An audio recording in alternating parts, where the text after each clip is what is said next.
L'étude du livre de Neale Donald Walsch, Quand tout change, changez tout. Troisième changement, modifiez vos pensées. Et si l'histoire que vous vous racontiez à votre sujet n'était pas vraie, mais seulement un agglomérat de pensées qui crée une réalité déformée? Je vais prendre un exemple un peu extrême. Mais vous savez, il y a des gens qui voient le mal partout. Pour eux, tout changement, même pour un mieux, est une menace. Rien ne va jamais et ils passent leur temps à chercher des ennemis et à vous expliquer que tout concourt à leur malheur. Ils s'engagent même parfois dans des combats stériles et imaginaires. Vous avez certainement déjà rencontré au moins une fois dans votre vie une personne comme ça.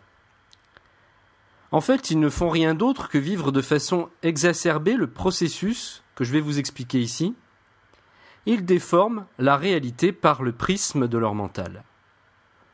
En général, cela ne fonctionne pas de manière aussi caricaturale chez la plupart des gens. Mais le principe de base reste le même.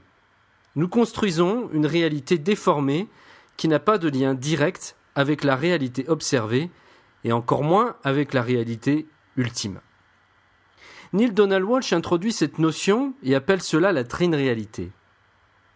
La réalité ultime, les faits tels qu'ils sont vraiment, la réalité observée, les faits observés, la réalité déformée, l'interprétation de votre mental, ce que vous imaginez à propos des faits. Si vous prenez un caillou, par exemple, de votre point de vue, il semblera totalement inerte. Réalité observée. Pourtant, ce caillou est dans son essence pure énergie. Il est constitué de molécules, d'atomes et d'électrons. Si vous observez ce caillou dans l'extrêmement petit, vous vous apercevrez qu'il est en perpétuel mouvement et qu'il est un univers à lui tout seul. Si vous ignorez l'essence même de ce caillou, pour vous, il ne sera rien d'autre qu'un objet inerte. Conclusion tirée de la réalité observée à partir de vos connaissances personnelles, égale réalité déformée. Après ce petit cours sur la mécanique de l'esprit, voyons comment vous pouvez en tirer profit concrètement dans votre vie. L'intérêt ici est non pas de faire de votre mental un ennemi, mais plutôt votre allié. Je vais vous révéler le principal obstacle qui est à la base même de tous les problèmes. La plupart des gens accordent leur foi à leur vérité imaginaire plutôt qu'à la réalité observée. Si vous vous en teniez seulement aux faits, sans interprétation de votre part, alors vous ne ressentiriez plus jamais d'émotions négatives. Les émotions négatives sont là pour vous montrer que vous n'êtes pas sur le bon chemin.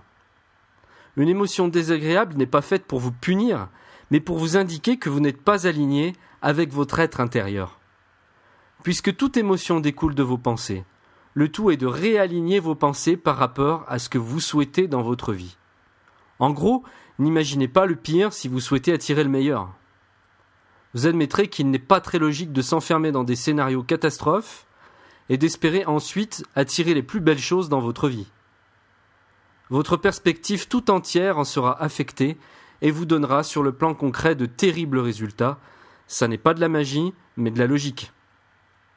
En reprenant l'exemple du début. Si vous voyez le mal partout, comment pouvez-vous être en paix? Si à chaque fois qu'un changement se produit, vous le voyez sous son angle le plus noir, comment pourrez-vous un jour aspirer au bonheur? Si vous voyez toujours les défauts de ceux qui vous entourent, par quel miracle vos relations pourraient être saines et florissantes? Vos pensées sont de l'énergie. Ce n'est pas quelque chose de virtuel, elles sont réelles. Si ce n'était pas le cas, comment auraient-elles le pouvoir de vous rendre heureux ou déprimé ou de vous mettre dans un état d'âme particulier? Comment aurait-elle le pouvoir de vous rendre malade mentalement, voire même physiquement?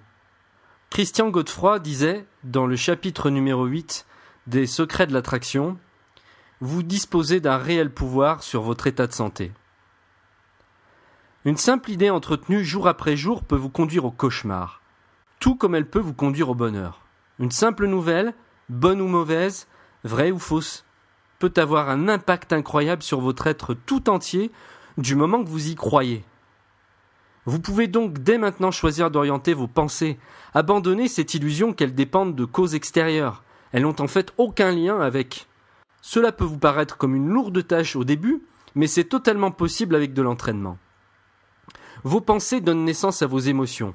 Vos émotions vibrent à une certaine fréquence et attirent leur équivalent vibratoire. C'est ainsi que vous créez votre expérience.